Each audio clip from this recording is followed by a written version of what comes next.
an balima sirifila filɛbagaw Mali kɔnɔ ani Mali kɔ kan ka waleɲuman dɔ fɔli ta ka ɲɛsin ma k'a ladɔnniya k'a fɔ ko ni an donnen jɛmukan kɛnɛ kan jɛmukan min n'an b'a wele ko Ciwara n'a bɛ sɛnɛkɛlaw baganmaralaw mɔnikɛlaw jiriturulaw a bɛ wele bila u bɛɛ lajɛlen ma alhamdulilayi an y'a ladɔnniya k'a fɔ bi a y'an se yɔrɔ min na o ye Jalakɔrɔba ye Jalakɔrɔba a b'an hakili jigin denmisɛnw na denmisɛnw minnu ye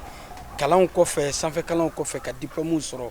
ka ban ka taa biro kɔnɔ ka i yɛrɛ di baara ma n'o ye cikɛ ye alhamdulilayi ani o denmisɛnninw ka ɲɛmɔgɔba n'o ye Idirisa Goyita ni bɛɛ lajɛlen b'a wele ko Balo ani ale bɛna masala bi fɛn min kan o ye sɛ mara ye an b'a la k'a fɔ sɛw caman bɛ a bolo yan an bɔra kabaforo la a ye da don la ka fɛn caman fɔ an ɲɛna an filɛ nin ye sɛso kɔnɔna na Balo i ni ce an ka bi wele jaabili la jɛmukan Ciwara hukumu kɔnɔna na alhamdulilayi an filɛ sɛso kɛrɛfɛla la ni sɛso da la ne b'a la k'a fɔ aw ye sɛ caman b'aw bolo yan i da don aw ka baara minnu kɛ cikɛ hukumu kɔnɔna na i da sera olu ma nka sisan an b'a la k'a fɔ sɛ mara fana aw kɛlen bɛ k'o fana matarafa kosɛbɛ Balo hakilina jumɛn nana ni sɛ mara in fana bon merci hakilina min nana ni sɛ mara in parce que kɛnɛ min dira anw ma Bakaricogola fɛ i yɛrɛ ɲɛ b'a la stage bannen a y'an orienté k'an bila min na an b'o de la depuis 2016 fo bi kɛnɛ 2 hectares de don a 2 hectares an ye kaba de kɛ a la ɲinɛ an ye sɛso jɔ a la sɛ fandalaw de b'an bolo yan donc hakilina min nana ni sɛko ye parce que kɛnɛ in ni kaba b'a la n'a ma ɲɛ k'an bɛna kaba min tigɛ a kɔnɔna na kaba in sɛw dun ka balo fanba ye kaba de ye sɛw ka balo 100 sarada la kaba ye 80 ye donc ni kaba yɛrɛ t'i bolo a ka gɛlɛn i ka se ka sɛ baara kɛ bon suppose que kaba caman bɛ mɔgɔ min bolo i bɛ se ka sɛ baara kɛ k'a sɔrɔ gɛlɛyaba t'a la ka se ka sɛ in fan in feere walasa ka tɔnɔ sɔrɔ a la sabula i bɛna production min kɛ kaba la o bɛ nɔgɔya donc maintenant i bɛna kaba min di sɛw ma maintenant i b'o coût de production calculer min b'a to i bɛ se ka sɛfan feere prix la pour que population ka sɔrɔ nɔgɔya la donc o hakilina nana ni sɛ baara ye kaba sɛnɛni kɔ. Yalɔ aw ka nin sɛso kɔnɔna na yan sɛden hakɛ joli b'aw bolo yan wa sɛ ninnu i y'a fɔ pondeuses dɔrɔn de don wala o fana ye sɛ mara fasugu i bɛ se ka mun fɔ an ɲɛna o la. bon en réalité sɛ minnu filɛ komi an y'a fɔ cogo min na c'est les pondeuses n'a bɛ fɔ o ma ko fanda sɛw parce que sɛ mara min b'an fɛ yan nɔ suguya fila don sɛ minnu bɛ fanda ani sɛ minnu bɛ mara sogo kama n'a bɛ fɔ o ma ko sɛriw mais an ye nin fila bɛɛ formation kɛ an bɛ se ka nin fila bɛɛ pratiquer mais bi se min b'an bolo an b'a la ka baara kɛ n'o de ye an ye pondeuses de b'an bolo yan nɔ ni pondeuses 500 de bɛ yan donc o pondeuses 500 on suppose que n'i ye mortalité ni fɛnw bɔ a la ka bɔ a fɛn na donc a mana se fanda niveau ma sɛ mana sa cogo cogo i bolo maintenant i ka kan ka sɔrɔ ni sɛ 400 ani sɛden 70 ɲɔgɔnna jate sɛ 400 ni 70 bɔlen kɔfɛ a la 30 ɲɔgɔnna kɔni olu kɛra tiɲɛtaw ye mais ninnu de b'an bolo à l'heure d'aujourd'hui minnu bɛ fanda la sɛ 400 ni sɛden 70 o de bɛ sɛso in kɔnɔ. donc a ye ninnu fitininw mara u fitininw sera aw ma aw mara fo ka na se u bɛ degré min na bi. maintenant n'o réception na an b'o lamara yɔrɔ dɔ la n'a bɛ fɔ o ma ko poussinière o poussinière kun ye jumɛn ye parce que sɛ fitinin mago b'a ba ka chaleur de la donc ba tɛ sɛ ninnu fɛ n'a ma ɲɛ k'i b'o lamara o mago bɛ chaleur la f'i k'o bila yɔrɔ koronnen kɔnɔ o bɛ se ka température élevée sɔrɔ cogo min na walasa ka o ba in difficulté min bɛ ni ba t'o fɛ o ka ta ka bɔ yen maintenant plus o bɛ kɔrɔbaya ka taga plus i b'i ka bâtiment avicole i b'a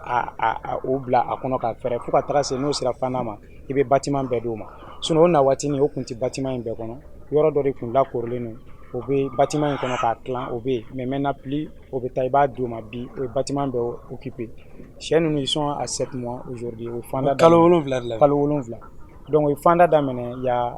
1 mois et demi on peut dire 2 mois parce que à 4 mois et demi ni alimentation ka ɲi hygiène bɛɛ dafalen don 4 mois et demi i ka kan ka fan fɔlɔ ye an dun y'an ka fan fɔlɔ ye ani bi cɛ a bɛ kalo 2 ɲɔgɔnna jate de kalo 2 jate ale fan fɔlɔ donc kalo de o bɛ fanda non sɛ ninnu n'o nana i bɛ kalo 6 de kɛ o y'a norme ye mais ni i ka dumuni ka ɲi prophylaxie ka ɲi aliment ka ɲi hygiène ka ɲi a 4 mois et demi i ka kan i ka fan fɔlɔ ye donc n'o ye fanda daminɛ tile o tile ni sɛ ninnu kelen kelen n'a ka kan ka fanden kelen da tile o tile anw bɛ don min na i ko bi diɲɛ ma don o don ne bɛ alvéole 10 de cɛ sɛso kɔnɔ yan nɔ alvéole 10 o y'a ma se o ka pic ma hali bi n'o sera o ka pic ma o ka kan ka se fo 15 alvéole ma tile o tile tile o tile alvéole kelen aw b'a feere joli bon waati tɛ kelen ye an bɔra période dɔ la yani samiya don waati o y'a sɔrɔ kaba kura ma se kaba kɔrɔw fana ka gɛlɛn sugu la donc on est obligé maintenant sɛfan bɛ yɛlɛ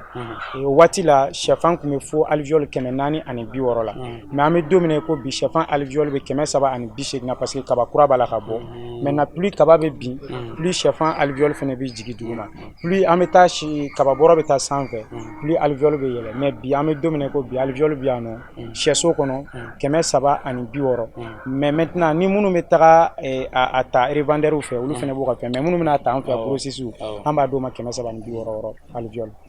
Balo i ka kɔrɔfɔ kɔnɔna na y'a yira k'a fɔ sɛ minnu filɛ nin ye u b'u kalo 7 la yala ninnu ka fanda a bɛ taa kunjɛ u kalo joli la? Bon sɛ mara yɛrɛ pondesi ka cycle bɛɛ ye 18 mois ye. Kalo 18. Kalo 18. O kalo 18 tilalen no cogo di? O bɛ kalo 6 min kɛ ka sɔrɔ o tɛ fanda. Donc aw bɛ kalo 6 de kɛ fɔlɔ. O bɛ kalo 6 de kɛ. I b'o kɛ k'u ladumuni. I b'o ladumuni k'o furakɛ ka saniya bɛɛ d'o ma parce que sɛ mara yɛrɛ tɛ taa fɛn dama dama fila kɔ. N'i ko i ka kɛ sɛ mara la f'i ka kɛ mɔgɔ ye mɔgɔ min basigilen don. Timinandiya. I ka basigi kelen. I ka saniya wa i ka tila ka kɛ mɔgɔ ye baara in kanu b'i la ni nin saba bɛɛ ɲɔgɔn sɔrɔ la i bɛ kɛ sɛ maralaba ye Mali kɔnɔ ne b'a f'i ye i y'a mɛn donc maintenant kalo 6 o b'o kɛ i b'o la dumuni ko yan'o ka don fanda la n'o donna fanda la o bɛ kalo 12 de kɛ 12 mois de ponte plus les 6 mois ça fait les 18 mois. Donc ni 18 mois sera maintenant o b'a sɔrɔ sɛ ninnu sɛgɛnna fanda la parce que an y'a fɔ ɲɛna cogo min na tile o tile o bɛ fan den kelen kelen de da maintenant à 18 mois o b'a sɔrɔ o affaibli la avantage filanan bɛna kɛ jumɛn ye i bɛ tila ka sɛ bɛɛ fara ɲɔgɔn kan ka taga feere sugu la n'a bɛ f'o ma ko réforme i b'o bila réforme na ni fɛn kɔrɔla maintenant a bɛ se ka kɛ kɛcogo wɛrɛ min na i bɛ taga bila réforme na sɛ kɔni ka réforme ye donni de ye voilà maintenant i y'a a fan bɔ o ye tɔnɔ ye ni o kɔrɔla bɛnɛ k'a fɔ k'o dɛsɛ la i bɛ tila ka sogo fana feere donc o fana ye tɔnɔ fila sɛ fan bɛɛ ye nafa ye Balo aw ka nin hakilina in ka sɛso jɔ ka sɛ mara kɛ denmisɛnninw aw ka nin hakilina in sɔrɔ n'o ko an bɛ don min na ko bi ni maa ye ɲininka ko a b'a fɛ ka don sɛ mara la i bɛ se ka ladilikan jumɛn de f'a ɲɛna sɛ mara nafa b'a la wa degun dɔ bɛ sɔrɔ a kɔnɔna na wa? Bien i y'a fɔ cogo min na baara o baara n'i y'a ta i b'a ye degun b'a la ou baara o baara n'i ye bunadamaden ye k'a kɛ i t'a sɔrɔ nafa b'a la nafa tɛ fɛn fɛn na an ti o kɛ degun bɛ baara in na n y'a ɲɛf'i ɲɛna baara in degun fɔlɔ yɛrɛ ye jumɛn ye fɔlɔ baara o baara n'i b'a kɛ f'i ka k'a fɛ n'i ma kɛ sɛ mara fɛ e yɛrɛ tɛ se ka a kanu ka tila ka mɔgɔ wɛrɛ bila a la n'a kanu b'i la i yɛrɛ bɛ na n'a ye f'i yɛrɛ de ka kɛ a cɛ la i ka kɛ sɛw cɛla permanemment pour que ka sɛ faamuya an kun bɛ si sɛ ne kun bɛ si sɛso in kɔnɔ n delila k'i y'o kɔnɔ ka si pour comprendre su fɛ sɛw bɛ réaction min kɛ k'o ka bana dɔn k'o ka difficulté min b'o la k'o dɔn donc o ye disponibilité ye nafa k'i da sɛ cɛla yasa k'a dɔn fɛn min b'u la su fɛ f'i k'o bɛɛ de dɔn f'i yɛrɛ ka au début e de bɛ fɔlɔ ka sɛ ninnu la tɔbɔtɔ su o su ne kun bɛna sɛ ninnu la da k'o la sunɔgɔ k'o disperser k'o bɔ ɲɔgɔn kan o fitininama i n'a fɔ den ba bɛ taa den lada cogo min na ni sɛw bɛɛ dara ka fɛn ɲa ye dɔ tɛ dɔ kan 19h 20h n yɛrɛ bɛ sɔrɔ ka taga sɔgɔma poyi fɛ i bɛ soli ka na daraka d'o ma an bɛ dumuni kɛ tile 3 siɲɛ kɔnɔ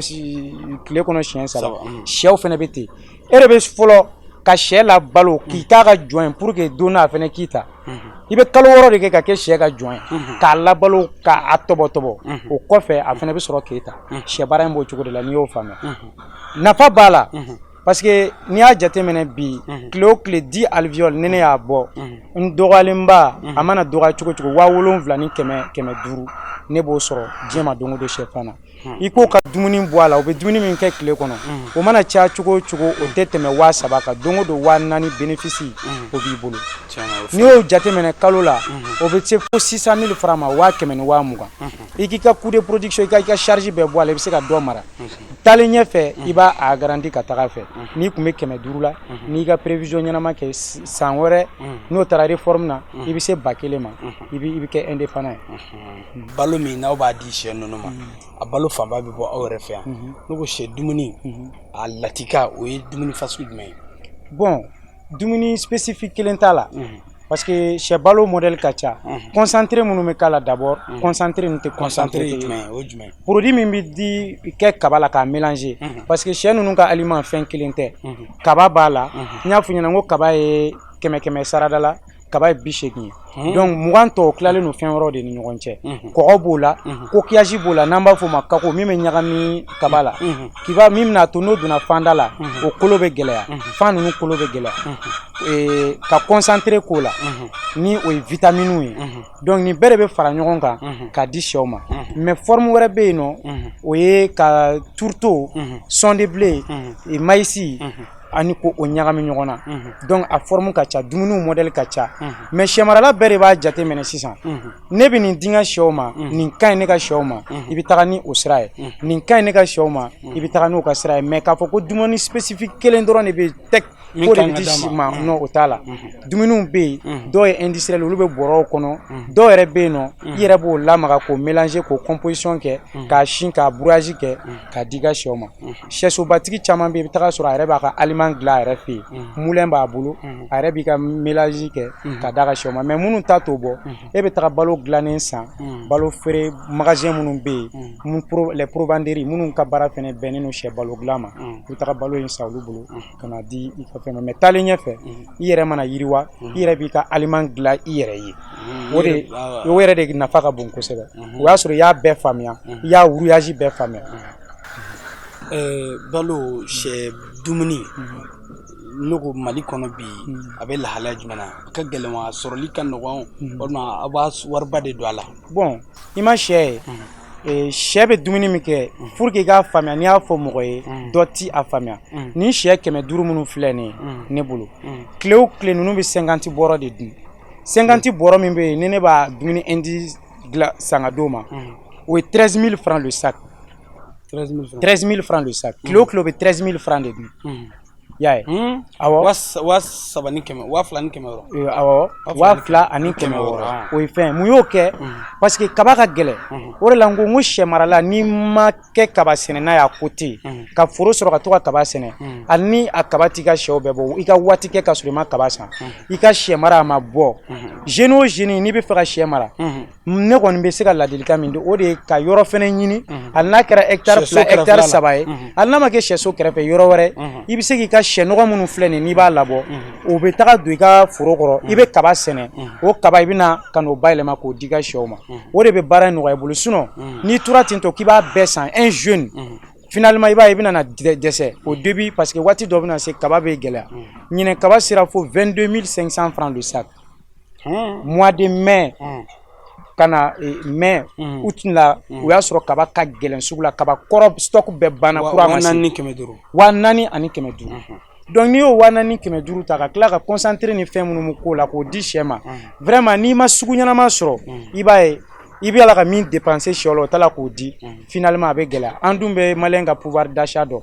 donc an ka sɔrɔw tɛ labɔli kɛ kosɛbɛ mais pour que an ka se ka fɛnw feere f'an k'an ka coût de production maîtriser o la an bɛ se ka feere kɛ nɔgɔya la pour faire face à la concurrence parce que baara in kɛbaga ka ca Mali kɔnɔ yan bi sɛ marala ka ca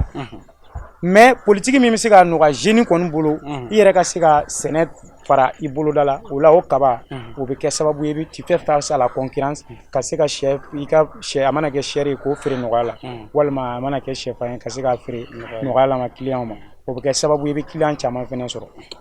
balo o diyara an ye kosɛbɛ an ɲɛ b'a la k'a fɔ sɛso in kɔnɔna na bin kala de dalen bɛ yen wa da in fɛnɛ na ji in fɛnɛ ye ji fasugu jumɛn an ye k'a fɔ i dontɔ i sen don ji in na wa bin kala b'a kɔnɔna na o fɛnɛ ɲɛfɔli jumɛn b'o la bon ɲɛfɔli min bɛ yen d'abord i ye binko kuma fɔ i m'a ye samiya bantɔla don wɔlɔsɔ 2 de b'an bolo an b'a da ja diɲɛ ma don o don ka don bin cɛla ka bin tigɛ bin bɛ tigɛ k'a stocker k'a bila sɛ ninnu bɛ yɛlɛ bin kan nin y'o ka paillage de bɛɛ b'a dɔn dayɔrɔ ɲɛnama ka di fɛn bɛɛ sɛ tɛ nɔgɔ fɛ dɛ mais ni mɔgɔ min b'a faamuya a bɛ kɛ mɔgɔw kɔnɔ ko sɛ fɛ jɛlenya ka di diɲɛlatigɛ fɛn bɛɛ sɛ mara yɛrɛ tɛ taa saniya kɔ kelen o ka jimina nunu diɲɛ ma don o don i b'a ko safinɛ na i n'a fɔ an b'an ka jifilen ko cogo min na k'a dabiri fiɲɛ na jimina nu i b'a ko safinɛ na k'a kanga ka ɲɛ ka sɛw ka ji sanuman k'a kɔnɔ robinet ji ɲuman ni fura ni vitamine min ka kan ka k'a la i b'o kɛ ji in na k'a datugu tile mana se waati dɔ la i bɛna ka na o ji bɔ ka ji kura wɛrɛ don maintenant bin dakun tɛ dɔwɛrɛ bin dakun de ye sɛw ka tagama ka nɔgɔya la ka sɔrɔ o sentigɛ kɔnɔna ni dugukolo ma ɲɔgɔn sɔrɔ plus o sen ni dugukolo bɛ ta contact la o bɛ kɛ sababu ye k'o sen funu n'o y'o sen funu o bɛna anomalie dɔ bila o la o de la i bɛ paillage da bin y'o ka matelas de ye quoi en quelque sorte o bɛ lafiya sɔrɔ binko in de la ni bin nɔgɔla o fana bɛ se ka bana lase o ma chaque 2 mois dɛsɛ yɛrɛ ko i ka kan ka bin nɔgɔ kɔrɔlen bɔ a ka kunun na sini yɛrɛ de an kɔrɔ ne ye bin kɔrɔlen bɔ ka bin kura in ladon pour que sɛw bɛ lafiya sɔrɔ bi o filɛ n'o lafiya de la o bɛ da nin kɔnɔna na fana o bɛ da nin kɔnɔna na i ma yiriw fana o bɛ yɛlɛ ka da yiri in kan ji min n'i y'a kuma fɔ da la ji in tɛ dɔwɛrɛ ye produit dɔ de b'an bolo an b'o kɛ ji in na maintenant pour que ka se ka i ni banakisɛ minnu bɛ parce que sɛ mara bana a taga di kojugu e bɛ bɔ dɔ fɛ yen ou bien i bɛ tɛmɛ yɔrɔ dɔ la i bɛ banakisɛ dɔ cɛ i bɛ na n'a ye n'i y'i girin k'i fili i ka sɛso kɔnɔ i nana bana di i ka sɛw ma ji in kɛkun tɛ dɔwɛrɛ produit de bɛ k'a la Vuronet Virkon walima Grezili ou bien eau de javel nin bɛɛ de b'a désinfecter i b'o de kɛ ji in na n'i tagamala ka na ni i sen ni microbe min nana kana girin ka don fiyewu i b'i sen su sabara dugumala su ji la ka sɔrɔ ka don sɛso kɔnɔ i ni banakisɛ min bɔra yɔrɔ la o bɛ dan da la yen nɔ i bɛ sɔrɔ ka don i ka sɛw kan donc maintenant ji in kun ye o de ye pour désinfecter i n'a fɔ an kun b'an tɛgɛ ko ka nɔgɔ ni fɛnw b'a la safunɛ ji in fana i bɛ sen fɛn de ko maintenant ka sɔrɔ ka don sɛso kɔnɔ o de b'i ka sɛw kisi bana talen corps étranger ma Balo bamananw ko mɛnna ma nin ye ma nin mɛn ko si de ma labɔli kɛ bi aw ye aw kɛ sɛ mara kan aw bɛ ci kɛ aw bɛ sɛ mara fana fara kan e ɲɔgɔnna jeune minnu taara kalan kɛ i n'a fɔ e ɲɔgɔnna i ye kalan fasugu min kɛ ka taa sanfɛ kalanw kɛ ka o bɛɛ lajɛlen to yen ka na i ɲɛsin nin ma bi ni nin fɔra mɔgɔ caman na a bɛ bala u la parce que u tɛ se ka da la k'a fɔ ko mɔgɔ bɛ sɔrɔ Bamako ka kalan kɛ k'i ban ka Bamako to yen ka biro kɔnɔna to yen ka n'a k'i yɛrɛ di kungo kɔnɔna ma ka na sɛ mara k'o kɛ i ka baara ye ne ko Balo bi e bɛ se ka kɛ misali jumɛn ye ka ladilikan ka welekan kɛrɛnkɛrɛnnen bila bi Mali denmisɛnninw hali bi minnu bɛ ka sigasika n'u bɛ temiw ni fɛn wɛrɛw la u ka sodaw la u k'o bɛɛ lajɛlen bila k'i ɲɛsin nin baara fasugu ma yasa fɛn min ye u ka se ka bɔ chômage la ani baarako gɛlɛya ma e bɛ se ka mun de fɔ o denmisɛnninnakaw ye bon ne bɛ se ka min fɔ denmisɛnninnakaw n tɔɲɔgɔnw ye o de ka sɔn dɛmɛ fɔlɔ fɔlɔ yɛrɛkun dɛmɛ de ɲɔgɔnna t'a la yanni k'i sigi k'i tilala kalan na k'i bɛ fɛn ɲini tiɲɛ don a ka di bɛɛ i ka tila kalan na direct ka baara sɔrɔ mais n'a ma ɲɛ k'a fɔ bi jamana baarako bɛ bolo fila de kan biro kɔnɔ baara walima kɛnyɛrɛ ye i bɛ dɔ de ta nin fila la n'i kɔni y'a ye i ye kalan min kɛ a fɔra ko anw ye kalan min kɛ o sugu la an bɛ fɛ ka san sugu min na an ye kalan min kɛ o fɛn tɛ o sugu kɔnɔ donc an ka kalan ni sugu tɛ ɲɔgɔn sɔrɔ la ko fo an ka reconverti ka bayɛlɛmali kɛ kura ye teliya la ka fɛn wɛrɛw kalan ka don o la donc maintenant anw ye nin de ye joona stage kɔfɛ rapidement k'an reconverti ka na monde rural kɔnɔna na maintenant caman b'a fɔ a ka di ne ye ne ka nin kɛ mais foyi tɛ ne bolo n bɛ financement de ɲinina bɛɛ b'a dɔn recherche de financement Mali la a ma nɔgɔ maintenant fitinin min b'i bolo hali ni fɛn yɛrɛ t'i bolo i farikolo min b'i bolo i ka énergie i b'o de bayɛlɛma k'o kɛ nafolo y'i bolo ni kɛnɛya bɛ yen ka ban anw bɛ nin daminɛ waati min na c'est pour dire que kɛnɛ in jalan de dira anw ma foyi kun t'a kɔnɔ sɛso kun t'a la mais an ka plan d'action na an ko yanni san 3 cɛ f'an ka sɛso sɔrɔ nin na maintenant dugukolo an b'a ta an b'a bayɛlɛma ka fɛn bɔ a la ka se ka a kɛ ka fɛn wɛrɛ kɛ donc an nana ka na sɛnɛ de kɛ ka sɔ ni tiga ni fɛnw sɛnɛ maintenant parce que o de ka teli donc an y'o wariw de fɛn k'o bayɛlɛma ka n don na maintenant financement an bɛ financement wɛrɛw ɲini na Mali jeunes ka sɔn u ka da o wɛrɛ la u ka wuli tiɲɛ don ni mɔgɔ fɛn fɛn ko k'i bɛ sɛnɛ kɛ a ka gɛlɛn très très dur donc an ka sɔn an ka gɛlɛya in kun don min na don an bɛ sigi an bɛ tila k'a kɛ misali wɛrɛ ye ka dɔ wɛrɛ di dɔ ma an yɛrɛ b'a ye a bɛ fɔ an ka école la le laboureur ses enfants travailler prenez de la peine c'est le fond qui manque le moins y'a ye donc an ye nin texte minnu kalan maintenant ninnu de ka kan ka inspiré an ye texte minnu kɛ 7e année 8e année na maintenant k'a ye fɔlɔ ni page africaine na ni texte de tun bɛ fɔ a ye sɛnɛ kɛ a ye nin kɛ tan a ye nin kɛ tan difficulté de tun bɛ fɔ denmisɛnninw ɲɛna les comptes zirini ninnu bɛɛ kun de ye ko mɔgɔ ka difficulté ye don dɔ la pour que i ka se ka lafiya sɔrɔ donc jeunes ka sɔn don min nana don na Mali y'anw de ta ye Mali bi y'anw ta ye Mali sini y'anw ta ye donc ko san min na k'a tɔ to ngomi ye donc an faw y'o ta kɛ an ka maîtres y'o ta kɛ a tɔ tora an k'anw ta de kɛ pour que don min nana don na an fana ka se ka fɛn dɔ kɛ ka bila an denw n'an dɔgɔninw ye donc jeunes ka sɔn bi an ka baara kɛ pour que don dɔ la an ka sigi suma o suma la. I ka nin wele kan ye jeunes n'a lamɛn ka sabu kɛ bi i ye misali ye i ye bolo kɔni taamasiyɛn ye fɛn min ye cɛsiri ani wulikajɔ ka ɲɛsin dugukolo ani sɛ mara ma. Balo kɔrɔfɔ kuncɛ la i ka kɔrɔfɔ laban ye jumɛn? Ko mana kɛ cogo cogo ko i bɛ taa sɔrɔ début bɛ dɔ la i bɛ inspiré dɔ de kan. Hali ni mɔgɔ ma fɛn d'i ma mais n'a y'i bilasira k'i bilasira ɲɛnama kan a ye fɛnba de d'i ma o ka fisa ni diɲɛlatigɛ fɛn bɛɛ kɔrɔfɔ kundala an filɛ nin yɔrɔ min na bi ne y'anw min nin bɛɛ la c'est grâce à El Hadji Bakari Togola an ka président APCAM président an fa an ka karamɔgɔ an ka ɲɛmɔgɔ min ni saba bɛ fɔ karamɔgɔ dun fana karamɔgɔ don parce que an filɛ nin fɛn fɛn la ale de b'a la k'an kalan a ye nin dan san bɛ na nin waati la a b'a fɔ maliyɛnw ɲɛna a ye nin kɛ san bɛ na san b'a la ka suru hali bi an bɛ don min na i ko bi fo an bɛ tila ka ala deli ko ala k'a to ten y'a ye donc maintenant an bɛ Bakari Togola fɔ en réalité a ka vision na a ye min ta ka ɲɛsin denmisɛnnin dɔw ma pour que gouvernement yɛrɛ bɛ se ka politique ta k'a don ba la k'a fɔ Bakari Togola delila ka exemple di denmisɛnnin dɔw ma o bɔra nin yɔrɔ in na o filɛ nin yan nɔ o bɛ na taga nin yɔrɔ in na pour que denmisɛnnin tɔw bɛɛ fana ka se ka lafiya sɔrɔ gouvernement yɛrɛ ka politique in ta ba la fonction publique min bɛ kɛ san o san o k'a essayer ka fonction entrepreneuriat fana kɛ ka jeune dɔw san o san ka état yɛrɛ ka jeune dɔw financer pour que olu ka t'o installer à leur propre compte ka tila ka moyens bila jeune tɔw ka to k'o inspirer olu ka expérience kan o bɔra yɔrɔ minnu na pour que o fana kana na bi dingɛw kɔnɔ an bɛ Bakari Togola fo bi an b'a fo sini an b'a ɲini ala fɛ ala ka sijan ni kɛnɛya d'a ma hali bi a ka laɲini ye min ye ko dun ka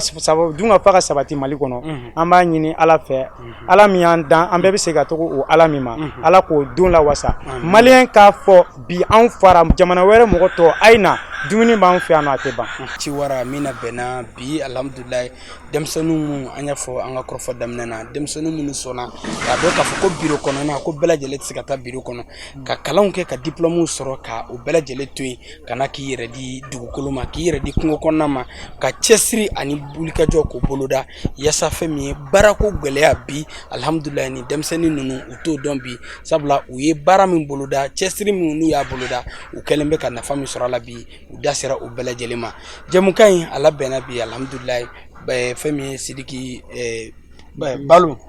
Balo ka fara a n'a tɔw kan denmisɛnninnakaw minnu bɛ El Hadji Bakari Togola ka dugukolo d'u ma yaasa u ka se k'u yɛrɛ dɛmɛ an n'o denmisɛnninw de jɛra ka ni jɛmukan in labɛn ɲɔgɔn fɛ aw ni ce aw ka ɲamadali fɛ aw k'an bɛn ni ala sɔnna ma diɲɛ waati wɛrɛ aw k'an bɛn merci beaucoup.